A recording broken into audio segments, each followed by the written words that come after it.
একটু ধরেন তো। আল্লাহ, ওনার হাত কাঁপতেছে। এগুলা কি জানেন বাবা? বাবা, এগুলা কি বলেন তো? টাকা? এত টাকা কিসে বলেন তো? কত টাকা এখানে? কত টাকা এখানে বলেন তো?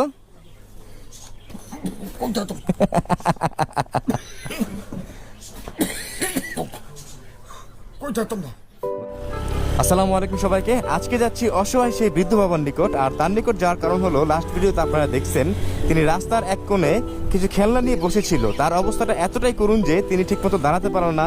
উনি শ্বাস প্রশ্বাস নিতেও তার কষ্ট হয় ইনহেলার ছাড়া। তো তাকে যখন প্রশ্ন করলাম যে এই অবস্থায় তিনি রাস্তায় কেন, তো তিনি বললো তিনি ভিক্ষা পছন্দ করেন না, ভিক্ষা করতে চান না। কারণ নবী করিম সাল্লাল্লাহু আলাইহি সাল্লাম ভিক্ষা পছন্দ করতেন না, আল্লাহ পাক নিষেধ করছে, এই জন্য উনি ভিক্ষা করতে চায় না। যদিও আগে উনি ভিক্ষা করতো, বাট ভিক্ষায় তার আত্মসম্মান লাগতো, তার ব্যক্তিত্ব লাগতো। এর জন্য সামান্য কিছু টাকা জমিয়ে উনি ছোট ছোট খেলনা দিয়ে উনি ব্যবসা শুরু করছে। জিনিসগুলো দেখে আমার খুবই ভালো লাগছে। আর খুবই খারাপ লাগছে আরেকটা বিষয় ভেবে, যে এমন একজন অসহায় মানুষ রাস্তার এক পাশে বসে থাকবে। সেই উদ্দেশ্যে আপনাদের নিকট আমার হাত পাতা। আর বরাবরই আপনারা আমাকে সাড়া দিয়েছেন, ধন্যবাদ সবাইকে। আজকে তার বাসায় এই কারণে যাচ্ছি যে কত টাকা আপনারা দিলেন তার নিকট আমরা পৌঁছে দিব। সকল কিছু দেখতে পারবেন এই ভিডিওতে। ধন্যবাদ সবাইকে এমন একজন অসহায় বাবা পাশে দাঁড়ানোর জন্য। স্পেশালি থ্যাঙ্কস আপনাদের। এই বছর তো কেউ তো একা রইল না আমার পাশে। না, কেউ কেউ এইভাবে আপনার পাশে দাঁড়ায় নাই? না, কেউ আগে দাঁড়ায় না বাবা। আল্লাহ, কি বলেন? তোমাদের বলবেন নিজে বলে। আঙ্কেলে সামান্য 10,000 টাকা পেয়ে উনি যে কতটা খুশি, আল্লাহর দরবারে কান্না করতেছে আর দোয়া করতেছে। দেখছেন, আমাদের সমাজে অনেক মানুষ আছে আল্লাহ পাক এত কিছু দেয়, তারপরে তারা সন্তুষ্ট না, আরো চায় আর অভিযোগ জানায়। আর উনি একটু দেখেন, সামান্য কিছু টাকা দিছি আর সেই টাকার জন্য আজকে খোঁজ নিতে আসছি। যদিও আসল কথা এখনো হয় নাই, আসল কাহিনী এখনো জানে না ওনারা। ওইটা দেখলে না আল্লাহ পাক ভালো জানেন যে কি হবে। সামান্য 10,000 টাকার জন্য উনি যে কতটা খুশি হয়েছে, আল্লাহ অল্পতে সন্তুষ্ট। তো আজকে আমি আসছি অন্য একটা কারণে আঙ্কেল। কি কারণ জানেন? আপনার জন্য বিশাল এক উপহার নিয়ে আসছি। উপহারটা কি জানেন? জানেন না? একটু হাতটা দেখি আপনার। একটা মিনিট, একটু ধরেন তো। রাখেন। আল্লাহ, ওনার হাত কাঁপতেছে। এগুলা কি জানেন বাবা? বাবা, এগুলা কি বলেন তো? টাকা? এত টাকা কিসে বলেন তো? কত টাকা এখানে? কত টাকা এখানে বলেন তো?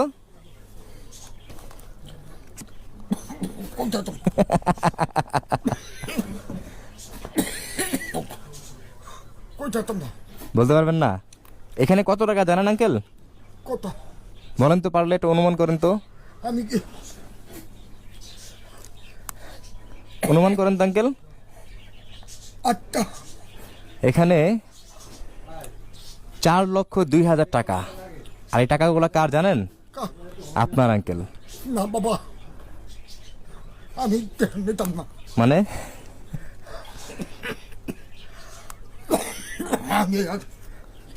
আমি একটা কথা, মানে? আমি এইটা নিতাম না বাবা। আমি আর একটা কথা,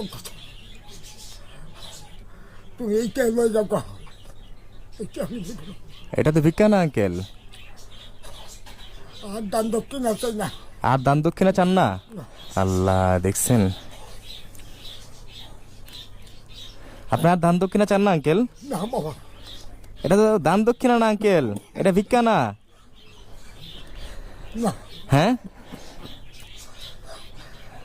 এটা দান দক্ষিণ। আল্লাহ, আমি আজ এইগুলো চাই না রে বাবা। তুমি যাই দিচ্ছ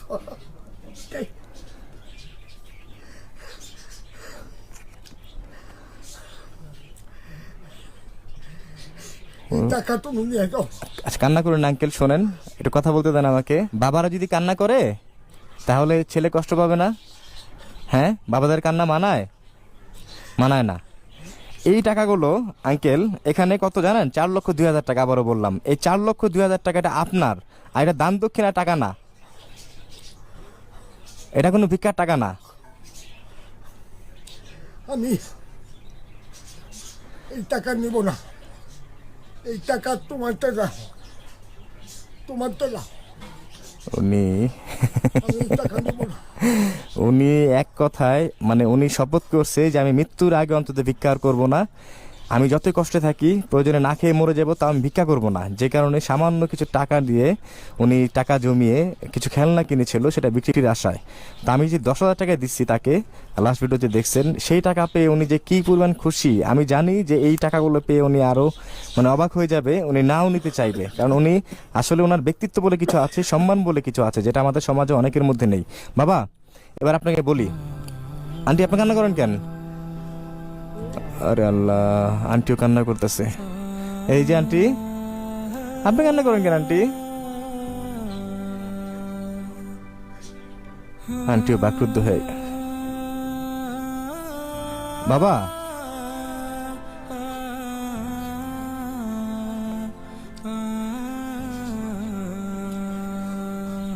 তুমি এই টাকা লই যাও। আচ্ছা আচ্ছা নিয়ে যাবো আমি বলি এবার একটু আমাকে বলার সুযোগ দেন বাবা। ভিক্ষা এক জিনিস আর হাদিয়া আর এক জিনিস। আচ্ছা ভিক্ষা কোনটা বলেন তো? আল্লাহ রস্তে যেটা চাইনি, যেটা আল্লাহর রাস্তায় চেয়ে নেন। আর হাদিয়া কোনটা বলেন তো? মানুষের খুশি হয়ে যায়। যেটা মানুষে খুশি হয়ে দেয়। হাদিয়া মানে উপহার, উপহার যেটা খুশি হয়ে দেয়। ভিক্ষা চাওয়া কি জায়েজ? না, হ্যাঁ এটা নাজায়েজ। এটা আমাদের নবী করিম সাল্লাল্লাহু আলাইহি ওয়াসাল্লাম পছন্দ করতেন না। এর জন্য আপনার ইচ্ছা যে শেষ বয়সে মৃত্যুর আগে আমি যেন ভিক্ষা না করি। আল্লাহ, আন্টি কান্না করতেছে। আন্টি, আল্লাহ আন্টি আপনি কান্না করতেছেন কেন আন্টি? খুশির দিন না আজকে, বলেন আন্টি, খুশির দিন না বলেন? আল্লাহ, হাদিয়া, হাদিয়া কি জায়েজ নাকি না জায়েজ? হাতিয়া যায়। হাদিয়া জায়েজ। তাহলে হাদিয়া জায়েজ হলে সেটা যদি আপনি অস্বীকৃত করেন, সেটা যদি আপনি নিতে অস্বীকার করেন, তাহলে এটাকে জায়েজের কাতার পরে? এটা আমি বুঝাই, এটা কিন্তু ভিক্ষা না। আপনি এটা কি মানুষের কাছ থেকে চেয়ে নিছেন? না, চেয়ে নিছেন? চেয়ে নেন নাই। আর উপহার গ্রহণ করা সুন্নাত। আমাদের নবী করিম সাল্লাল্লাহু আলাইহি সাল্লাম উনি হাদিয়া নিতেন এবং দিতেন। হ্যাঁ, কারণ কি তাকে উপহার দিত না মানুষ, আবার তিনিও মানুষকে উপহার দিত না। তাহলে এটা তো জায়েজ। তাহলে এটা নিতে আপনার অস্বীকৃত কি? আপনি তো কারোর কাছ থেকে চান নাই, চাইছেন? আন্টি আপনি কান্না করুন, একটু বুঝান আঙ্কেলকে। আমি খারাপ কিছু বলছি? হ্যাঁ, এটা কি ভিক্ষা? আঙ্কেল কি এটা কারো কিছু চাই নিছে? চেয়ে নেয় নাই। এটা আঙ্কেলকে মানুষ চিনে না, জানে না, কত দূর দূরান্ত থেকে পাঠাইছে একটু আশা করে। এটা হলো উপহার, আঙ্কেলের জন্য উপহার পাঠাইছে। তো উপহার তো নেওয়া যায়, উপহার কেউ অস্বীকৃত করে? উপহার যদি কেউ না নেয়, তাহলে যেই মানুষটা আপনাকে উপহার পাঠিয়েছে সে কষ্ট পায়, সে কষ্ট পাবে, তাকে অসম্মানই করা হয়। আপনি কি চাবেন মানুষকে অসম্মানই করতে? না। হ্যাঁ, তাহলে বাবা আন্টি এটাকে বলো, আমি আপনাদের বুঝাই দিলাম। এখানে 4,02,000 টাকা। আমি আবারও বলতেছি, ধরেন আন্টি 1 2 3 আর এখানে আছে 1,02,000। এই 4,02,000 টাকা আপনাদের। আঙ্কেল নেন, এবার আপনি নিজের হাতে নেন। বাবা, হ্যাঁ আমি টাকা পাইলাম, হ্যাঁ। আমি এই টাকা তোমারতে রাখলাম আনামত। কেন আমার তা আনামত? বুঝলাম না কাহিনী। এই টাকা আমি তোমারতে রাখলাম। কারণ কি? এটা তো আপনার টাকা। আরে বাবা বুঝেন নাই, টাকা তো আপনার। আমার টাকাই তোমার আমি রাখছি। ও আচ্ছা আচ্ছা, কারণ কি? আমি বাবা রে এই তো বস্তি এলাকা বাড়াতে বুঝি নাই আঙ্কেল। দেশ আর দোকান নাই। আমি বস্তি এলাকাতে বাড়াতে, আমার দেশ আর দোকান নাই। হ্যাঁ, আমাদের তো ঘরের ব্যবস্থা করে দিও। ও মানে আপনার একটা ঘরের ব্যবস্থা করে দিব। এখানে ভাড়া থাকেন, আপনার ঘরের ব্যবস্থা হয়, এই তো। এই টাকা দিলাম, আপনার ঘর সুন্দর মতো করে নিতে পারবেন। আমি পারবো না। পারবেন না? মানুষ ভালো না, মানুষ ভালো না? এতগুলা টাকা নিরাপদ না। হ্যাঁ এটা ঠিক বলছেন। এটা আমিও চিন্তা করছি, যখন টাকাগুলো আমি উঠাইছি তখন আমি ভাবতেছিলাম বাবা আমার এগুলো রাখার মতো সম্ভব না, এখানে রাখা সম্ভব না। এটা আমিও চিন্তা করছিলাম প্রথম যে কি করা যায়। আন্টি আঙ্কেল কি বলতেছে? দিছেন আমার আমরা আপনারা দিছি, আপনি নিজের হাতে আমার একটা ঘর করে দেন, যাই লাগে এটাতে আমরা সন্তুষ্ট। ঘর? শুধু ঘর না, আরো অনেক কিছু হবে ইনশাল্লাহ। এটাই আমরা বিশ্বাস। হ্যাঁ, এটা আমরা এটা আপনাদের বিশ্বাস? তাহলে এই টাকাগুলো আপনি ঘরে রাখবেন না? ওই টাকা দিছেন এই ঘরের ভিতরে রাখা, এটি নিরাপদ না। আমরা বুড়া বুড়ি মানুষ, করতে কই যাই ঘর তাহি না, কুমালা কি ওইটা করতে পারেন যে আপনার কাছে রাখিয়া আমরা একটা গরুর ব্যবস্থা করে দেন, এটাই আমরা বিশ্বাস। আপনি যখন দিচ্ছেন আপনার কাছে আমরা আনামত রাখলাম। আমার কাছে আনামত জি তো তোমার তো দিলাম বাবা। আমার কাছে দিয়ে রাখলেন, তো এই টাকা নিয়ে যদি আমি পালিয়ে যাই?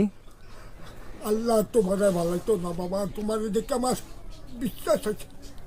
আল্লাহ নিজে তোমার ফেরত আমার বলে ভালোইছে, আমি বিশ্বাস করি।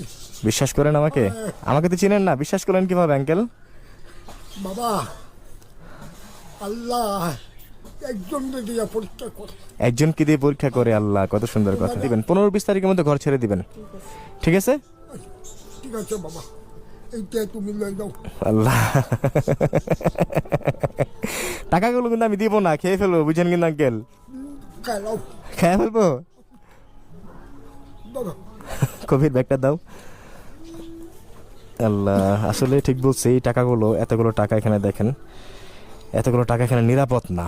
তো যে কারণে আমি চাচ্ছি না, আমিও চাইছিলাম যে এই টাকাগুলো ওনার বাসায় রাখবো, গরিব মানুষ। তাহলে আন্টি আমার কোনো সমস্যা নাই, আপনারা যত দ্রুত সম্ভব ঘর ছেড়ে আমাকে জানাবেন, আমাকে জানাবেন যে আপনারা কবে গ্রামে যাবেন। হ্যাঁ, গ্রামের বাড়ি যেন কোথায়? কিশোরগঞ্জ। ওখানে আপনাদের জমি আছে বাড়ি করার মতো? আছে। আপনাদের সুন্দর করে একটা বাড়ি, বাথরুম, কলপার, হ্যাঁ সব কিছু হবে ইনশাল্লাহ। তাহলে আঙ্কেল আমি চলে যাই, আর যত দ্রুত সম্ভব আমাকে জানাবেন যে কবে যাবেন, 15-20 দিনের মধ্যে। অবশেষে আপনাদের আবারও ধন্যবাদ জানাতে চাই, যারা এরকম একজন অসহায় বাবার পাশে দাঁড়িয়েছেন।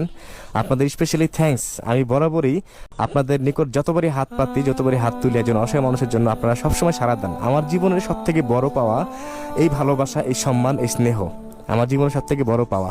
আসলে টাকা পয়সা দিয়ে সব সময় সুখ কিনতে পাওয়া যায় না, আর সবসময় সুখ পাওয়া যায় না। টাকা পয়সা দিয়ে আপনি বাড়ি, গাড়ি, ধন দৌলত সব কিনতে পারবেন, বাট মনের যে একটা শান্তি, প্রশান্তি, হ্যাঁ মনের শান্তিটা আপনি টাকা দিয়ে কখনো কিনতে পারবেন না। মনের শান্তি, হ্যাঁ আপনার জিনিস মন চাইছে কিনলেন, একটা শান্তি পাইছেন, বাট মনের এক্সট্রা যে একটা শান্তি, হ্যাঁ সেই শান্তি যেটা টাকা কেন দুনিয়ার কোনো কিছু দিয়ে কিনতে পাওয়া যায় না, সম্ভব না। যেই মানুষগুলো আমাকে চিনে না, জানে না, আমাকে কখনো দেখে নাই, সরাসরি কখনো দেখে নাই, কোথায় থাকে সেটাও জানে না, তারা বিশ্বের বিভিন্ন প্রান্তে ছড়িয়ে ছিটে আছে, বাট যখনই আপনাদের মতো মানুষের জন্য আমি তাদের হাত পাতি, তাদের নিকট হাত পাতি, তারা সাথে সাথে সাড়া দেয়। এই অসহায় বাবার জন্য যখন আমি হাত পাচ্ছি, যে অসহায় বাবা ভিক্ষা চায় না, অন্তত ভিক্ষা আমরা চাই না, ওনার জন্য আমরা হাদিয়া স্বরূপ কোনো কিছু ব্যবস্থা করতে, তখন সবাই ঝাঁপিয়ে পড়ছে তার সাহায্যের জন্য।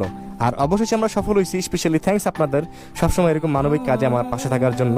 আর আমার জীবনে সব থেকে বড় পাওয়া এটাই, আপনাদের ভালোবাসা, আপনাদের স্নেহ, আপনাদের আদর। আর সব থেকে বড় কথা হলো আরেকটা, সেটা হলো আল্লাহ পাকের সন্তুষ্টি অর্জন করা। আল্লাহ পাক যদি সন্তুষ্ট না হয়, তাহলে আমরা যতই যা করি কোনো লাভ হবে না। আল্লাহ পাকের সন্তুষ্টি অর্জন করা সব থেকে বড় বিষয়। হ্যাঁ, আপনাদের ধন্যবাদ, আবারও ধন্যবাদ জানাই আপনাদের। ভালো থাকবেন, আল্লাহ পাক আপনাদের জন্য ভালো রাখে। স্পেশালি থ্যাঙ্কস আপনাদের। আসসালামু আলাইকুম সবাইকে।